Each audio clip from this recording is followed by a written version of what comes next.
Monseigneur Aymeric Ozer, vous êtes le visiteur apostolique ici à Medjugorje. Nous sommes très heureux de vous avoir comme invité et nous voudrions vous remercier de votre venue. Merci beaucoup. Je salue cordialement tous les spectateurs et que le Seigneur soit béni. Alors, nous avons été très émus quand le Saint-Siège vous a envoyé ici à Medjugorje pour être le visiteur apostolique. Vous êtes responsable en fait de tout ce qui est lié à la pastorale. Mais en fait, les gens, même si maintenant votre visage leur est familier, et votre silhouette et votre voix, mais souvent on se rend compte que peu vous connaissent. Donc, est-ce que vous pourriez vous présenter un petit peu? Oui, je peux le faire. Même si tous les détails se trouvent sur l'Internet, y compris Wikipédia. Et alors, je suis polonais. Je suis né à Varsovie, la capitale. C'est là où j'ai fait ma formation scolaire et puis les études de la médecine. J'étais diplômé en médecine. Et alors, après, j'ai travaillé peu de temps comme médecin. Et finalement, je suis entré à la Société de l'apostolat catholique, communément appelée Père Pallotin. C'est une association, plutôt société de l'apostolat universel. Donc, après mon ordination, j'étais tout de suite envoyé en mission. J'ai passé d'abord une année à Paris, pour apprendre le français et la médecine tropicale. Et puis j'ai été dirigé comme la deuxième caravane des missionnaires pallotins polonais au Rwanda. J'ai vécu 21 ans en exerçant les deux, la pastorale comme prêtre, bien sûr, avec beaucoup d'initiatives que j'ai prises là-bas. Et aussi, j'étais directeur d'un centre médico-social à la capitale du pays, à Kigali. Il recevait plus ou moins 300 malades par jour. J'avais une quarantaine de personnel. Et évidemment, ça s'est arrêté par la guerre civile qui a déclenché en 1990. Qui s'est soldé par un génocide en 1974. Pendant le génocide, je n'étais pas là, j'avais mon année sabbatique. Et donc, j'ai été, après le génocide, immédiatement après, envoyé par le Saint-Siège comme visiteur apostolique résidentiel. C'est une mission la plus difficile que j'ai eue dans ma vie. La plus compliquée, la plus risquée aujourd'hui, je peux le dire. Et ensuite, j'ai travaillé 1 an et demi jusqu'à l'arrivée du nonce apostolique, comme visiteur apostolique donc. Et après, je suis retourné pour peu de temps en Belgique, où nous avons eu la procure missionnaire. Et puis, le père général m'a envoyé comme supérieur de la région pallotine en France. Donc j'ai travaillé 7 ans en France, avec beaucoup d'autres encore occupations. Et après la France, je suis de nouveau retourné en Belgique. J'ai travaillé dans la pastorale de la capitale, avec aussi certains services dans l'aumônerie de la communauté européenne. Et de là, j'ai été convoqué de nouveau au Vatican, à la congrégation de l'évangélisation du peuple, qui m'a d'ailleurs aussi mandaté auparavant comme visiteur apostolique. Et donc, j'ai été nommé par la décision de Saint-Pape Jean-Paul II, secrétaire adjoint de la congrégation, et aussi président des œuvres pontificales missionnaires, où je travaillais pendant 3 ans. Et puis, tout à coup, on m'a envoyé à Varsovie, là, ma ville natale, pour devenir évêque diocésain de Varsovie-Est, rive droite. Et donc, je n'ai jamais travaillé comme prêtre en Pologne. Et j'ai dû prendre, n'est-ce pas, ce défi terrible difficile parce que je ne connaissais pas encore les éléas des fonctionnements du diocèse et aussi de la mentalité des prêtres diocésains que je ne connaissais pas. Mais ça a duré presque 10 ans, jusqu'à ma retraite. Mais cette retraite n'a pas été consommée, parce qu'à la fin de ma mission, comme évêque diocésain, j'ai reçu la première mission de visiteur apostolique à Medjugorje. C'était une mission de reconnaissance que j'ai effectuée en 2017, mais après une très grave maladie, presque mortelle. J'ai eu pour la première fois de ma vie la malaria dans sa forme la plus pernicieuse, ça s'appelle l'accès pernicieux. Et donc j'étais en coma pendant un certain temps, et puis à la limite de ma vie, à vrai dire. Après, je me suis trouvé sans muscles parce que le catabolisme pendant ce temps était tellement fort, j'ai consommé mes muscles. Je n'arrive pas à me bouger. Mais malgré tout, 2 mois après, je suis arrivé à Medjugorje avec ma première mission. Et ça a duré 2 semaines et ça m'a permis d'écrire un rapport assez ample. Et quelques mois après, j'étais de nouveau sollicité d'accepter la mission d'un visiteur apostolique résidentiel, au caractère spécial, ça s'appelle, et sans période déterminée. Ça veut dire, de nouveau, une formule ad nutum sancte sedis. Et alors, je continue. Alors, c'est déjà 3e année accomplie que je le fais. Donc, de nouveau, un défi énorme de connaître cette réalité extrêmement riche et multifactorielle de Medjugorje. Donc, je remercie Dieu de tout ce qu'il m'a fait faire, parce que j'avais toujours cette attitude d'accepter les propositions qui m'ont été données par mes supérieurs, que ce soit mes supérieurs à la Société de l'apostolat catholique ou bien le supérieur de l'Église universelle. Donc vous avez exercé votre apostolat, votre sacerdoce, le gros de votre vie, hors de votre pays natal. 31 ans, hors de pays. Est-ce que c'était déstabilisant de revenir à la réalité polonaise après avoir vécu si longtemps ailleurs? Évidemment, j'ai perdu un temps très important parce que j'ai quitté la Pologne en 1974 pour revenir à l'an 2008. Oui. Donc toute cette transformation du communisme vers la liberté, indépendance, souveraineté du pays, avec évolution de la société, de la mentalité, ça m'a échappé. Et la première constatation, j'ai vu que je ne comprends pas ces gens-là. Qu'est-ce qu'ils pensent? Ils ont été assez dispersés déjà dans leurs opinions et ils se sont beaucoup divisés en certains courants idéologiques aussi. Donc je devais prendre ça en considération et aussi apporter évidemment mon expérience missionnaire.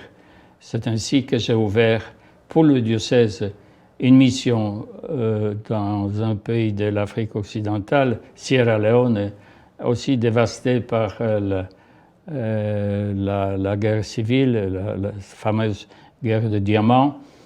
Et puis j'ai aussi envoyé des missionnaires en France, en Bretagne, le diocèse de Quimper, qui travaille encore aujourd'hui. Et évidemment, j'ai toujours maintenu mes relations internationales aussi avec l'Afrique, comme par exemple membre fondateur de la Fédération africaine d'action familiale, qui couvre maintenant tout le continent. Nous avons fondé cette association en 2002 à Cotonou, au Bénin, où j'ai aussi auparavant effectué une visitation apostolique de grands séminaires en compagnie de l'archevêque Robert Sarrar, qui fut à l'époque archevêque de Conakry, Guinée-Conakry. Et puis à côté, il y a Togo, où j'ai fait aussi une visite apostolique de grands séminaires avec un évêque malien. Alors, donc, toutes ces relations, je les continue encore avec mes amis de la FAF, justement, et aussi des vieux amis de la France, surtout de Dr Ecochard et les autres, avec lesquels nous avons fondé un groupe informel de cigognes, parce qu'on a eu la première réunion en Alsace. C'est une patrie de cigognes. Et on se rencontre chaque année pour débattre des problèmes d'actualité qui concernent le mariage, la famille, l'amour humain, etc. Alors en fait, de ce que je retiens, c'est que vous avez été nommé dans des endroits qui étaient tout sauf faciles. Ce sont toujours des réalités sur le terrain qui sont extrêmement complexes. Et vous arrivez et en fait, il doit y avoir une attente. Les gens doivent avoir une grosse attente de votre part. Comment est-ce qu'on se sent quand on est confronté parce qu'il y a beaucoup de souffrances que vous avez dû affronter de gens qui vivaient des choses difficiles et qui attendaient que vous les aidiez? Il y a des étapes. La première étape est de se mettre à l'écoute des gens et à observer comment ils sont tels, comment ils sont arrivés en tel état. Et ça m'a appris surtout mon expérience en Afrique. Et évidemment, chaque pays est unique dans sa mentalité, dans sa forme, dans sa culture, dans son histoire. Tout cela, il faut connaître pour comprendre la réalité actuelle. Et alors, c'était aussi mon cas ici. Je n'ai jamais été auparavant en Medjugorje. J'ai seulement entendu des opinions contradictoires, plutôt négatives que positives. Et alors, lorsque je suis arrivé ici, ça m'a permis, surtout la première visite que j'ai faite ici, de justement découvert et déceler tout ce qui s'est fait ici, et comprendre un peu l'évolution de Medjugorje à partir de 1981. Et alors, je continue à connaître en profondeur ce qui s'est fait ici. Et je suis aussi mandaté par le pape François avec mon mandat qui est écrit sur 4 pages A4, donc assez ample, n'est-ce pas, pour surtout développer la pastorale des pèlerins et aussi des habitants de Medjugorje et des Croates qui sont ici. Et donc, c'est un travail extrêmement intéressant, passionnant même, parce que Medjugorje, c'est une concentration de ce qui s'est fait dans l'Église universelle. Les gens viennent de tout le monde et on retrouve ici l'unité de l'Église universelle. Comme j'ai vécu toujours, voyageant, passant d'un pays à l'autre, s'identifiant momentanément avec ce pays, que ma patrie, c'est l'Église. La mère Église, comme disait Sainte Thérèse de l'Enfant Jésus. L'Église, ma mère. Et donc, j'ai beaucoup d'amour de l'Église.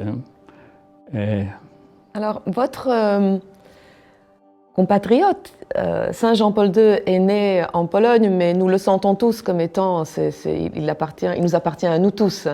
Mais bon, il est né en Pologne, donc il y a quelque chose de spécial avec les Polonais. Avez-vous eu l'occasion de le rencontrer, de travailler avec lui? Je l'ai connu à l'étranger. Je n'ai jamais rencontré le cardinal Wojtyła en Pologne. La première fois, nous sommes rencontrés à Milan, 1968, 10e anniversaire de Humane Vitae, un congrès de la famille à Milan. Il a eu la première conférence de vivant encore de Paul VI. Mais quelques mois après la mort de 2 papes, il est devenu pape. Donc, je parlais très brièvement avec lui à la sortie de la salle de conférence, mais c'était vraiment protocolaire. Et puis, il m'a connaissé parce que grâce au rapport d'annonces apostoliques successifs au Rwanda, ils ont reporté mon travail en faveur de la famille. Et donc, il me connaissait, il était très sensible à ce qui s'est fait en faveur de la famille. Et alors, après, lorsque j'étais nommé archevêque et membre de la congrégation de l'évangélisation des peuples, c'était sa décision personnelle, parce qu'il m'a connu avant.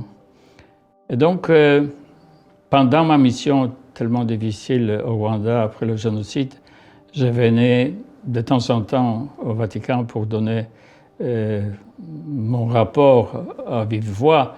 Même j'envoyais au total 25 rapports de mission que j'ai effectués là-bas. Et chaque fois, le pape m'a recevé en visite privée. Le plus souvent, c'était à la cena, le soir, au dîner. Et ce qui m'a frappé énormément, ce sont 2 choses.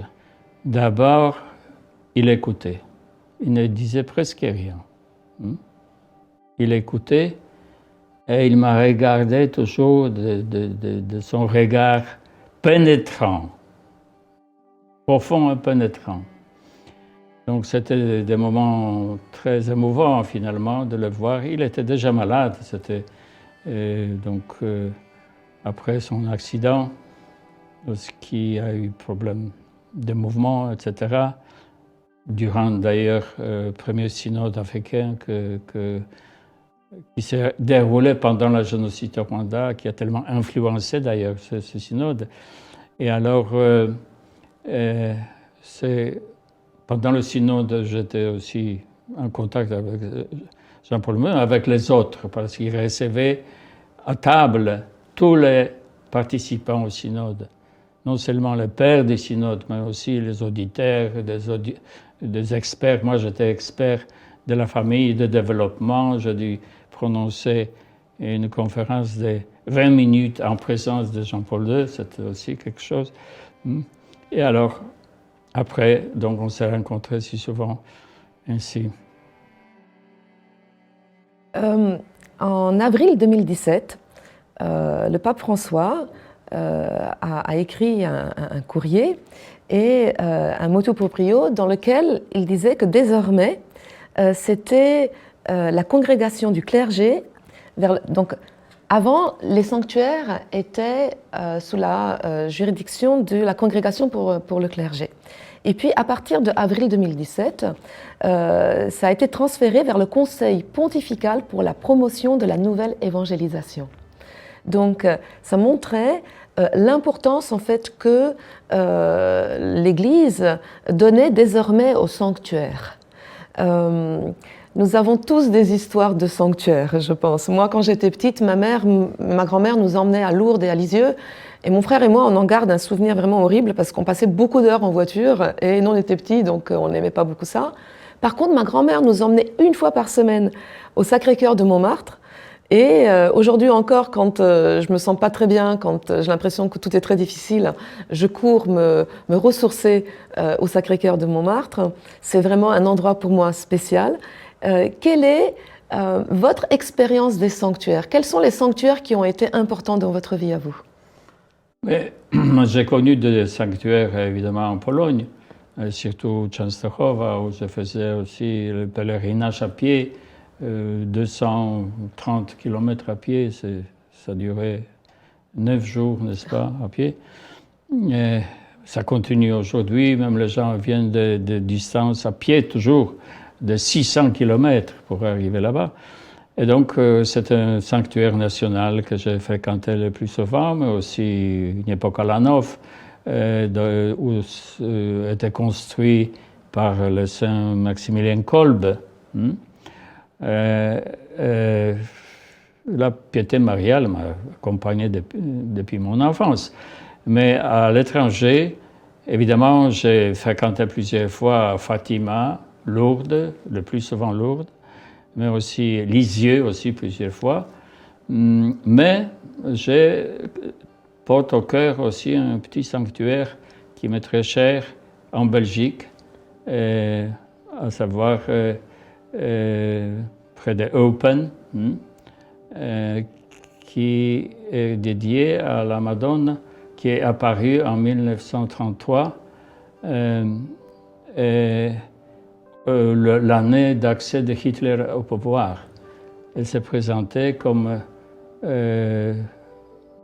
la mère des pauvres, parce qu'elle prévoyait déjà appauvrissement de la société mondiale, finalement. Tant on perdu la vie, tant on perdu tout ce qu'ils possédaient, n'est-ce pas, le monde était détruit. Et donc, ce sanctuaire de Banneux m'a été très cher, modeste dans la forêt. Et donc, je me souviens de lui. Et chaque sanctuaire a sa forme extérieure, aussi sa spiritualité et son atmosphère. C'est comme vous visitez des maisons familiales de plusieurs familles. Chaque famille est différente, n'est-ce pas? Et je vois par exemple Lourdes,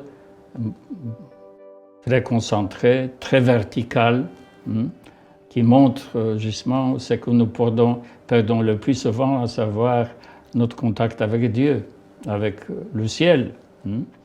Et donc, c'est un sanctuaire très pittoresque et aussi le plus connu aussi dans le monde, je crois, parce que dans combien de paroisses il y a des grottes de Lourdes, n'est-ce pas?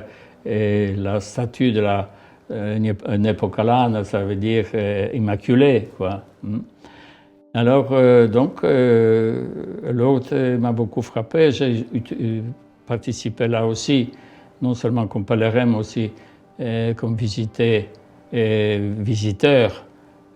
hôte de la conférence épiscopale française, 2 ou 3 reprises. Et puis aussi la réunion des supérieurs majeurs de la France, aussi là-bas à Lourdes. Donc c'est un, je crois, sanctuaire principal de la France. Mais je ne peux pas oublier mes très familiaux liens avec Lisieux. Ma sainte préférée, c'est la sainte Thérèse de l'Enfant Jésus. Et donc là-bas, je venais à plusieurs reprises aussi, en visitant le couvent, n'est-ce pas, l'église de couvent, aussi sa maison natale, etc. Et donc aussi la très belle basilique. Mais avec amertume et tristesse, je dois constater que le nombre de pèlerins diminue à Lisieux par manque d'animation pastorale, tout simplement, n'est-ce pas? On propose très peu de choses là-bas. Donc il faut réfléchir parce que la Sainte Thérèse est patronne des missions. C'est très important. C'est une basilique, basilique des nations, qui rappelle un peu notre basilique du Sacré-Cœur de Montmartre, n'est-ce pas? Et donc, je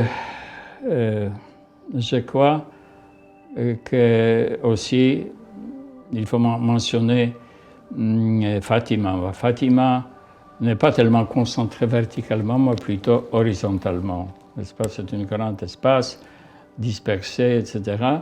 Et ça montre aussi, n'est-ce pas, qu'ils sont envoyés dans le monde entier comme médiateurs, surtout comme témoins de ce que nous avons vécu, parce que ce sont des témoins qui contribuent à la nouvelle évangélisation. Non tellement, comme disait déjà Paul VI, les enseignants, mais des témoins qui transmettent tout cela qu'ils vivent eux-mêmes, n'est-ce pas, leur expérience intérieure, leur vie, etc. Et nous avons maintenant une nouvelle forme d'évangélisation, ce sont des témoignages. Au festival de jeunes, nous n'avons que des témoignages, n'est-ce pas? Et ce sont des faits. Et les faits sont têtus, comme disent les Français, n'est-ce pas? Donc, c'est très percutant. Ah, voilà. Donc, alors, le fait que le Saint-Siège vous envoie à Medjugorje, qui n'est pas encore sanctuaire, mais qui va probablement le devenir, il est en devenir, montre l'intérêt que le Saint-Siège porte à ce qui se passe, au phénomène, à l'événement Medjugorje. Pour vous, qu'est-ce que Medjugorje peut apporter au monde et qu'est-ce qui est aussi important pour que le Saint-Siège vous envoie, vous, qui est un homme très expérimenté, qui donc pouvait vraiment faire un travail efficace? Le Saint-Siège suit de près ce qui s'est fait à Medjugorje. Je le vois lorsque je parle avec les membres de secrétaire d'État, surtout avec son éminence cardinal Pietro Parolin. Ils sont très au courant de ce qui s'est fait, aussi grâce à ce que je rapporte. Mais on voit aussi une évolution très positive que nous devons à Saint-Père François, à savoir d'abord l'envoi d'un visiteur apostolique, dont son représentant, n'est-ce pas, déjà permanent sur place, c'est très important. Deuxième acte, c'est justement la permission de faire des pèlerinages, organiser des pèlerinages, d'arriver des prêtres, des évêques, des cardinaux, de célébrer de façon solennelle à Medjugorje, c'est que nous utilisons le plus souvent, nous voyons le plus souvent pendant le festival des jeunes, mais aussi en dehors. Et donc, c'est un élément extrêmement important. Et puis, l'année passée, le Saint-Père a envoyé aussi un message au festival. Donc, ce sont des petits pas qui établissent un peu l'importance de Medjugorje et sa forme régulière aussi, en vue d'un sanctuaire futur. Alors, les franciscains ont fait un travail absolument remarquable avec 3 bouts de ficelle, comme on dit, avec pas beaucoup de moyens. Ce programme du soir remarquable qui est immuable et qui bouleverse les gens, parce qu'en fait, il ne s'y passe pas grand-chose. On prie le chapelet, il y a la messe, après, à l'adoration, la vénération de la croix, enfin des choses extrêmement, j'ai envie de dire, simples, mais on sent cette ferveur. Et je suis curieuse de quels sont les aspects où vous pourrez aider à améliorer la pastorale. Quels sont les aspects sur lesquels vous avez plutôt envie de travailler pour les développer ou les améliorer s'il y a quelque chose à améliorer? La première chose, c'est maintenir la qualité. Parce que l'histoire de Medjugorje, dans son nouveau rôle, c'est donc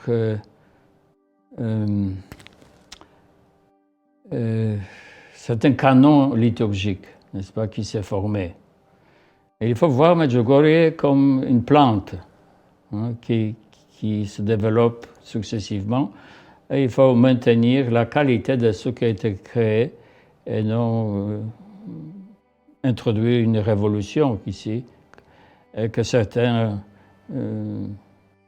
prétendent avoir comme recette.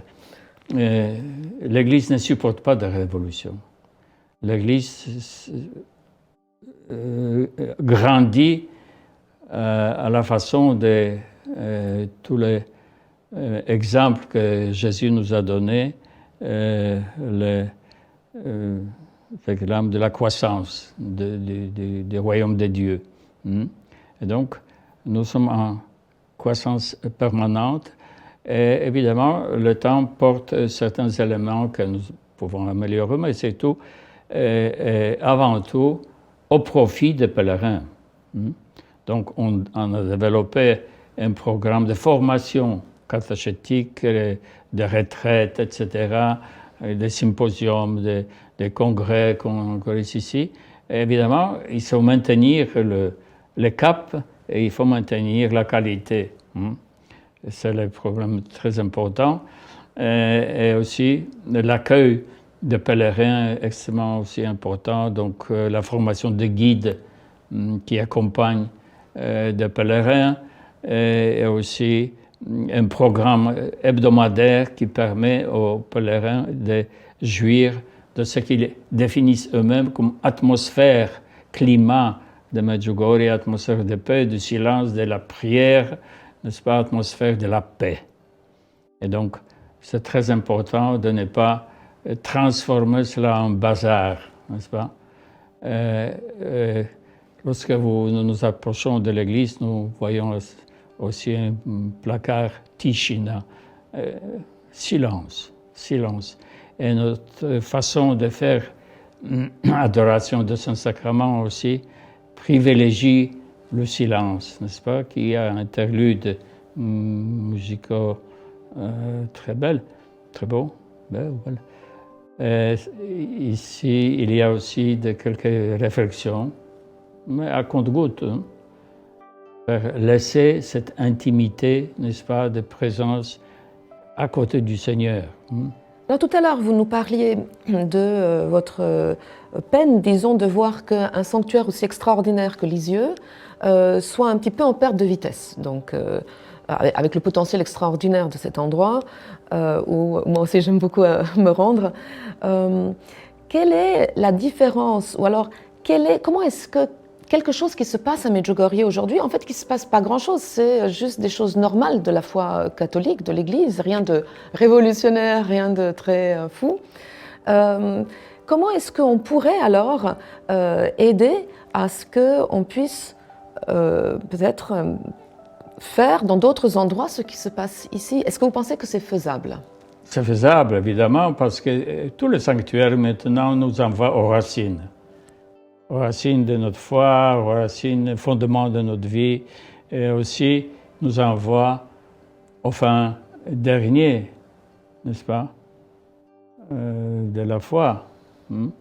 Et nous devons retrouver notre situation sur le chemin de pèlerinage de la vie. Le pèlerinage, c'est un résumé de la vie humaine, n'est-ce pas? On se met en marche, on continue, on passe par des étapes, on arrive finalement au but final, n'est-ce pas, de pèlerinage. Pensez au pèlerinage de Santiago de Compostelle. Il faut parcourir des centaines de kilomètres pour arriver parfois. Donc c'est une école extraordinaire, n'est-ce pas? Cet effort d'apprendre pour arriver à Medjugorje, ça aussi un élément constitutif de pèlerinage. Et puis le programme doit être riche. Et notre espace liturgique ne se limite pas seulement à l'église paroissiale, mais c'est des temps sur la montagne de la Croix, c'est très important la Croix, et le chemin de la Croix, et aussi à Port-Bordeaux, où on vénère la Sainte Vierge Marie comme la Reine de la Paix. Et donc, ce sont aussi des sentiers, des rosaires. Et puis, le message de Medjugorje s'est concentré justement sur l'essentiel, c'est l'Eucharistie, la piété mariale, le rosaire, la prière. Parce que ce qui est le plus urgent aujourd'hui, c'est revenir à la prière. Les gens ne prient plus. Sans la prière, on perd le contact avec Dieu. Et on se perd dans la vie. Donc, vous voyez, j'aime, comme la Sainte Thérèse de l'Enfant Jésus, non utiliser seulement des exemples agropastoraux, mais aussi techniques. Et donc, imaginez-vous un trolleybus qui pète son pantographe, n'est-ce pas? Il ne peut plus marcher. Même s'il a certaines possibilités de manœuvre, mais sans ce contact, il est inutile. Et nous sommes souvent comme ces autobus sans pantographe. Alors, en fait, j'ai eu la chance, la joie de participer au premier congrès qu'il y a eu à Rome pour les sanctuaires du monde. Et vous y aviez, donc moi j'y suis allée officiellement avec le sanctuaire du Los, Notre-Dame du Los, dans les Alpes, dont je suis très proche, et avec le recteur de ce sanctuaire qui s'appelle le père Ludovic Frère. Et j'ai eu vraiment la surprise et la joie de rencontrer le père Marinko, le curé de Medjugorje, à l'aéroport de Split, en fait. Et il me disait, Monseigneur Ozer m'envoie à Rome. Et j'ai eu également le privilège, en fait, d'être probablement le seul témoin qui ait entendu le Saint-Père dire l'échange qu'il y a eu entre eux deux, entre le père Marinko et le pape François. Et le pape François lui disait, le père Marinko lui avait donné un chapelet et le pape l'a pris avec beaucoup comme ça, de joie, de surprise, de bienveillance, et il lui a dit obéissez, écoutez, Monseigneur Ozer. Et plusieurs fois, il le lui a dit. Donc, et après, il a rajouté plusieurs fois, et tout ira bien. Tout ira bien. Ne vous en faites pas, tout ira bien. Et c'était une telle joie. Quand le père Marinko a quitté, il y avait les huissiers qui étaient en train de vouloir nous jeter dehors, les raisons de sécurité. Et nous, on dansait, on était tellement contents, il y avait une telle joie, c'était inoubliable. Ça fait partie des grands moments de ma vie. En fait, ce qui nous a touchés, c'était le pape qui insistait sur l'importance de la piété populaire. Et en fait, il nous a fait un développement tout à fait structuré et magnifique sur l'importance de la piété populaire. Donc, moi, je voudrais vous poser cette question, c'est quel est votre lien avec le pape François? Est-ce que vous avez eu l'occasion régulièrement de lui parler de ce qui se passe ici? Et l'autre question, c'est quelle est pour vous la place de la religiosité populaire à Medjugorje et aussi dans d'autres sanctuaires? Le pape François parle beaucoup, mentionne souvent l'importance de la piété populaire qu'il a connue aussi en Amérique du Sud, n'est-ce pas? À Aparecida ou bien Guatemala. Et alors, ce sont de grands endroits où nous retrouvons notre foi, bien sûr. Et donc, ce qui caractérise la piété populaire, qu'il conserve ce qui est important, le contact vivant avec Dieu vivant. Il est vivant, comme disent les Français, n'est-ce pas? Il y a ces périodiques. Et alors, la piété populaire n'est pas idéologique, comme tous ces souvent théologiens qui débattent sur les idées et pas sur le Dieu lui-même, n'est-ce pas? Ce contact vivant et vivifiant entre Dieu et fidèle. Et alors, c'est justement grâce à la piété populaire que les sanctuaires se remplissent. Parce que là, ils trouvent leur climat, n'est-ce pas, qu'ils vivent au quotidien. Donc, ce sont des choses simples, évidemment. La prière individuelle et familiale, par exemple, qui a complètement disparu dans certains pays déjà laïcisés, ou bien une pratique du sacrement. J'ai essayé d'introduire la pratique de confession et de pardon et consolation, finalement, en Belgique, sans effet. Les gens sont totalement déshabitués de la confession. Donc, ils sont coupés de la sauce, de la miséricorde, n'est-ce pas, de purification, de conversion, etc. Donc, ce qui est normal au sein de la piété populaire. Donc, elle a été souvent mal vue par des bons penseurs, n'est-ce pas, que c'est pour les gens mal instruits ou peu instruits, etc. Non. Ce sont les petits qui ont DNA de la foi. Alors. Et votre lien avec le pape François, parce que vous avez des points en commun avec lui. Lui, il allait donc pour Rome pour l'élection du nouveau pape et il pensait qu'il serait en retraite à son retour. Il avait déjà fait tous ses plans. Ça me fait penser un petit peu à vous. Vous étiez presque en retraite. Vous aviez peut-être d'autres plans. Qu'est-ce que vous alliez faire de votre retraite? Et puis tout d'un coup, il n'y a pas de retraite. On vous envoie dans un pays compliqué avec une mission pas facile. Et en plus, vous êtes dans une période où votre santé n'était pas la meilleure. Et en plus, après, il faut que vous appreniez une nouvelle langue, enfin, c'est tout quelque chose de complètement fou de ce qu'on vous a demandé. Et en bon petit soldat du bon Dieu, vous avez accepté et vous êtes là. Donc, est-ce que vous avez eu l'occasion d'échanger sur ces choses-là avec le pape François? Mais sur Medjugorje, non. Mais avant, lorsque j'étais évêque de Varsovie-Praga, nous avons eu la visite à Tlimina. C'est une organisation de la visite qui est totalement autre par rapport au pape précédent. Donc après une rencontre communautaire où le pape adresse quelques paroles, improvisées d'ailleurs, et puis il nous donne seulement le texte de son intervention officielle, il s'est entretenu avec chacun. Et donc, j'ai été assis face à lui, qui s'est approché avec sa chaise ici, et nous avons parlé de la situation de l'Église, de la situation dans mon diocèse, etc. C'était très fraternel, très proche, très cordial, n'est-ce pas? Il ne crée pas de distance autour de lui. Et alors,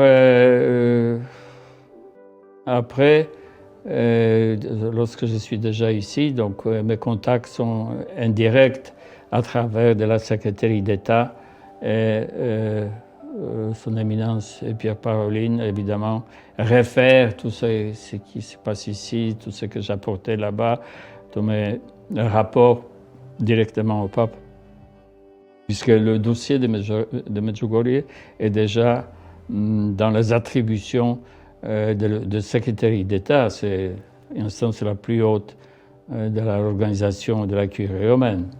C'est aussi un signe pour nous. Donc vous ne dépendez pas de Monseigneur Fisichella pour la nouvelle évangélisation? Idéologiquement, oui, disons, des idéaux que nous portons, etc. Mais c'est un conseil pontifical, n'est-ce pas, créé par le pape François. Et donc, nous dépendons organiquement, je dirais, de la secrétaire d'État.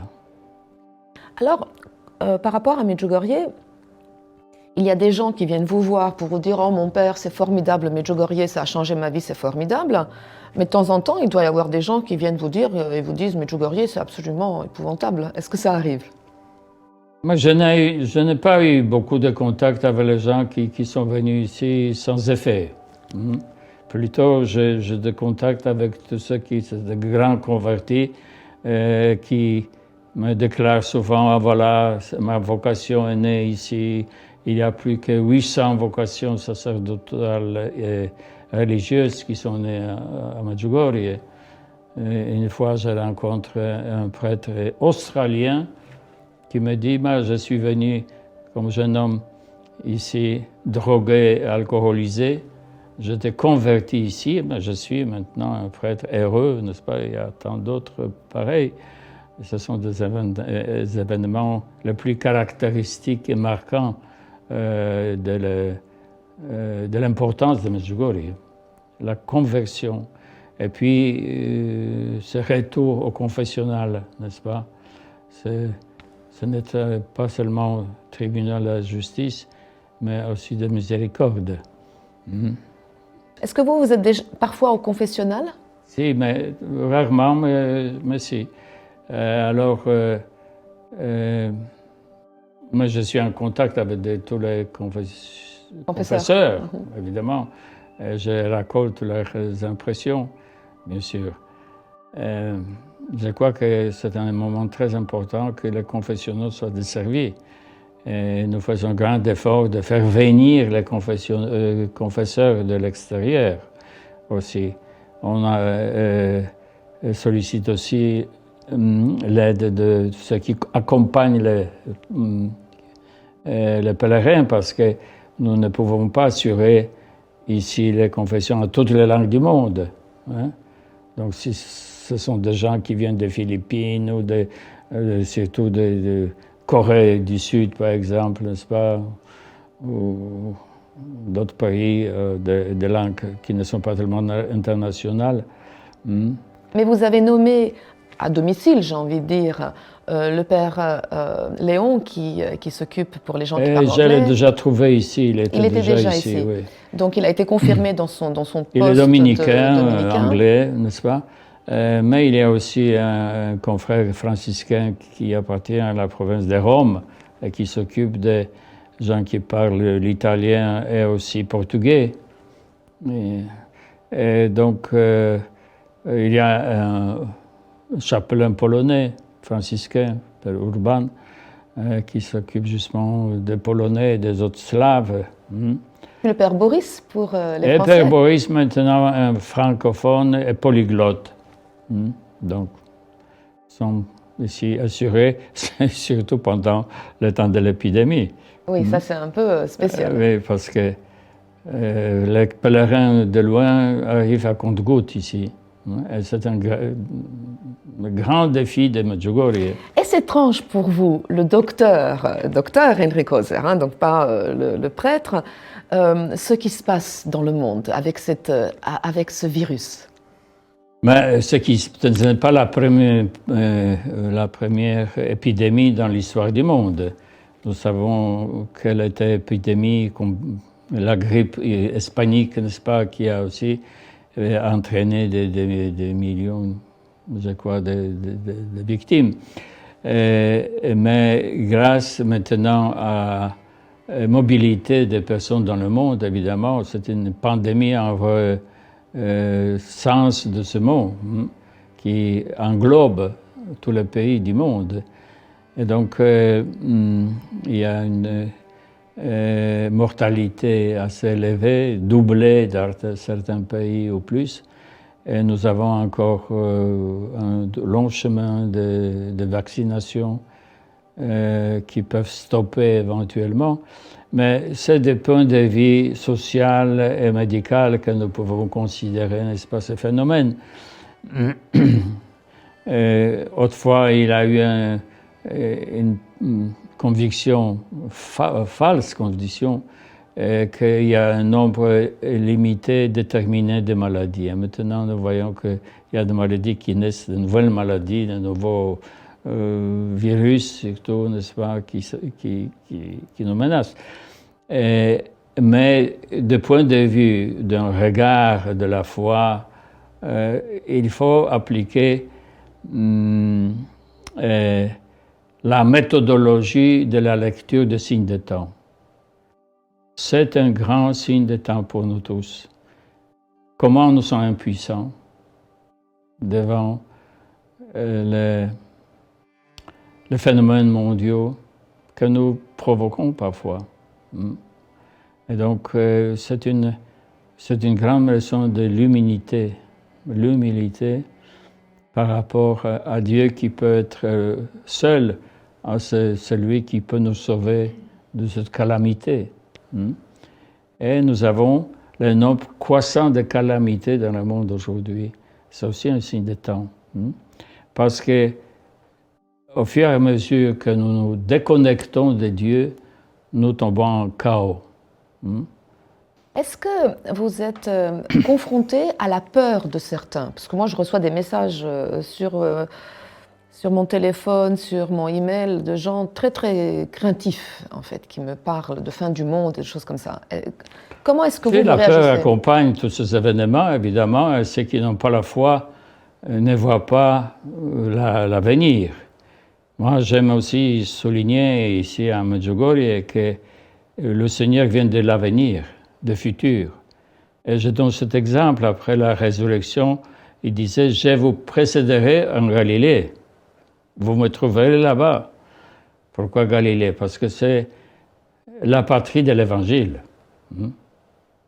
Alors, nous avons à sa rencontre, et ça dissipait notre peur et notre inquiétude. Parce que nous savons aussi que nous sommes toujours sous la guidance de l'Esprit Saint. C'est lui qui nous conduit. Il faut passer par le chemin de la croix. C'est pour cela que nous avons le chemin de la croix sur le Križevac. Vous avez vécu longtemps en Afrique, vous avez vécu longtemps au Rwanda, et au Rwanda se trouve le seul lieu d'apparition reconnu en Afrique, Kibeho. Kibeho, Est-ce que vous avez eu l'occasion de vous rendre là-bas régulièrement? Est-ce que vous êtes en lien avec les personnes qui travaillent à Kibeho? Qu'est-ce que vous pourriez nous dire de cette... Parce que là-bas, la Vierge, elle est très africaine. Elle chante avec eux, elle danse avec eux.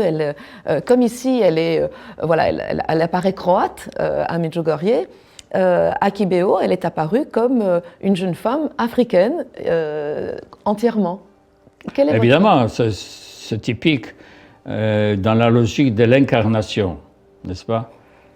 Et Marie s'identifie avec chaque nation, elle parle cette langue-là, comme par exemple la Salette. Elle était habillée d'une paysanne locale là-bas. Ouais. Et donc, Kibeho, ça a aussi commencé en 81, n'est-ce pas? 28 novembre 81. Oui, 29, 81. Et donc, j'ai assisté à certaines apparitions, tant dans la commission médicale, nous avons après examiné les voyants, mais pas régulièrement, c'était rarement que j'étais là. Et puis, Kibeho avait son histoire par étapes, ça veut dire l'évêque local déjà défunt, Jean-Baptiste Gahamani, d'abord a autorisé le culte marial à Kibeho, en disant que dans un pays de 1000 collines, on peut vénérer la Sainte Vierge sur chaque colline, pourquoi pas à Kibeho, n'est-ce pas? Et donc, après, il y a eu des études, évidemment. On a écarté des voyants douteux parce qu'il y a eu beaucoup de réactions hystériques chez quelques-unes. On a retenu 3. Et voilà, ce message qui est passé a été étudié, etc.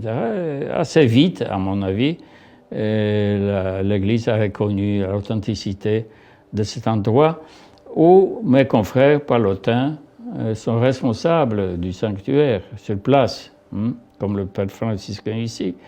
Et donc moi, je reste toujours le membre de la province africaine, n'est-ce pas? Grâce à notre apport missionnaire, la première province de pères palotins est créée au Rwanda. Maintenant, nous avons la deuxième au Cameroun. Donc, Kibeho, c'est sur la ligne de Fatima.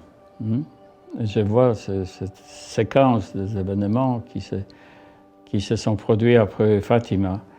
Et je dis que ce sont des apparitions apocalyptiques, parce qu'elles disent beaucoup sur l'avenir qui nous attend, moyennant notre comportement. Et c'était très beau, en fait, d'avoir Monseigneur Célestin, qui est donc l'évêque, qui est responsable, dont dépend le sanctuaire de Kibeho, et qui est venu à Medjugorje. Et j'ai été très, très émue vraiment de son humilité, en fait. Il vient ici, lui qui est évêque là-bas de Kibeho, et de voir les choses qui étaient semblables. Et en plus, il vous connaissait depuis qu'il était jeune homme. Donc c'était quand il était très jeune prêtre. Je l'ai connu comme lui était jeune prêtre. Oui. Ouais. Donc pour lui, il y avait comme ça, il était très très heureux de savoir que vous étiez maintenant ici. Et on a souvent eu des pèlerins rwandais qui venaient et moi je suis très déchirée quand j'entends leur témoignage en fait de ce que ces gens ont vécu de difficile là-bas, et ils viennent à Medjugorje comme une consolation, si je peux dire. Votre compatriote et notre très aimé Saint Jean-Paul II avait une grande vénération, il avait un grand amour de la Vierge Marie, bien sûr à Fatima, bien sûr à Czestochowa, bien sûr à Lourdes, bien sûr dans tous ces endroits, mais tout spécialement Notre-Dame de Guadalupe au Mexique. Et c'est lui qui a dit que Notre-Dame de Guadalupe était l'étoile de la nouvelle évangélisation. Avez-vous eu l'occasion d'aller à Guadalupe? Pas encore. Je ne suis pas sûr d'y être là encore de mon vivant. Je suis déjà à la fin de mon parcours terrestre. Ouais. Mais je suis aussi, évidemment, ce qui s'est passé à Guadeloupe, ce phénomène. Je crois que c'est un sanctuaire le plus fréquenté du monde. Ça, en fait, plusieurs disent. Certains me disent que c'est Notre-Dame de Guadeloupe, et d'autres me disent que c'est Notre-Dame de Aparecida, et puis les troisièmes me disent que c'est Notre-Dame de Lourdes. Donc moi, je suis d'accord avec tout le monde, parce que j'aime aller dans tous ces endroits. Souvent le même, hein, oui. Aparecida et Guadeloupe. Oui, mais c'est un phénomène, justement, comment, justement, de nouveau, la Sainte Vierge s'incarne en une indienne. Indienne.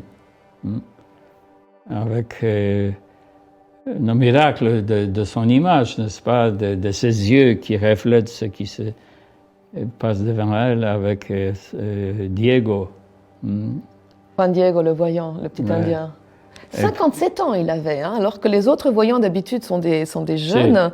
Lui, il était quand même 57 ans. Il avait... il avait l'autorité clanique, je dirais, n'est-ce pas, ethnique. Et alors, il y a aussi son manteau, n'est-ce pas? Son manteau avec les étoiles, et aussi la constellation de la Vierge, n'est-ce pas, qui est sur son manteau. Oui, cette image qui est bouleversante, l'image miraculeuse de Notre-Dame de Guadeloupe qui est bouleversante. Eh bien, je vous remercie infiniment d'avoir accepté de venir aujourd'hui pour ce temps d'échange sur la Vierge Marie dans cette télévision qui lui est dédiée, Maria Vision Medjugorje. Et j'espère avoir une autre fois l'occasion de danser avec vous pour la Vierge Marie. Merci beaucoup. Merci beaucoup, mon père. Merci. Merci beaucoup.